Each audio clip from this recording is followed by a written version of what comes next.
మా అంతర్జాతీయ మహిళా దినోత్సవం వేడుకలకు ఆహ్వానించిన మా జీఎం గారికి, అలానే ఇక్కడున్న అందరికీ కూడా వందనాలు. మన జీవితంలో ఒక్కసారైనా సరే ఈ డౌట్ వచ్చే ఉంటుంది మనకి, ఏంటంటే అసలు నేను ఎందుకు ఆడపిల్లగా పుట్టాలి, వై నేను ఎందుకు అసలు ఒక గర్ల్గా నేను బార్న్ అవ్వాలి, లేదంటే దేవుడు ఎందుకు నన్ను ఇలా చేయాలి అనేసి.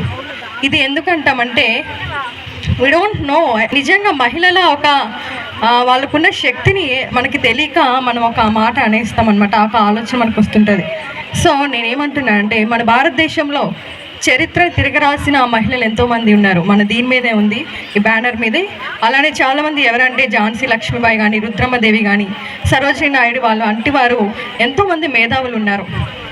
ఒక అతను ఏం చెప్తాడంటే, మనం ఒక స్త్రీగా జస్ట్ పుట్టి చనిపోవడం కాదు, కానీ మనమంట పుట్టినందుకు మన ఒక చరిత్రని తిరగరాయాలంట. ఆడవాళ్ళలో ఉన్న శక్తిని మనం దేంతో పోల్చలేము.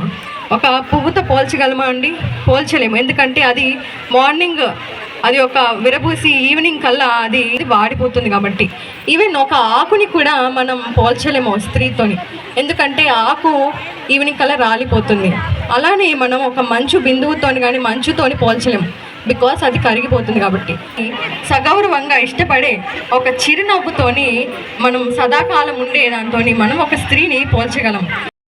మీకున్న పిల్లలకి మీరు చెప్పాల్సింది ఏంటంటే, you need to work hard. Don't depend on any other persons, but just depend on yourself. మీ కాళ్ళ మీద మీరు నిల్చుంటే కనుక ఖచ్చితంగా మీరు ఎక్కడున్నా సరే ధైర్యంగా జీవించగలరు.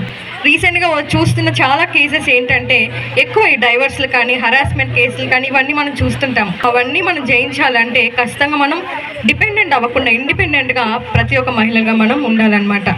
అలానే ఒక దగ్గర నేను విన్నాను ఏంటంటే, చిన్నప్పుడుగా ఉన్నప్పుడు ఒక పాప ఎవరి మీద ఆధారపడుతుంది? వాళ్ళ ఫాదర్ మీద డిపెండ్ అయి ఉంటుంది.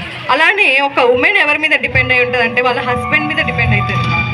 అలా at last I want to conclude is every woman who is here that you should explain yourself, not to give up on anything, on any emotion and also weakness at any phase. So thank you one and all. Thank you for giving this.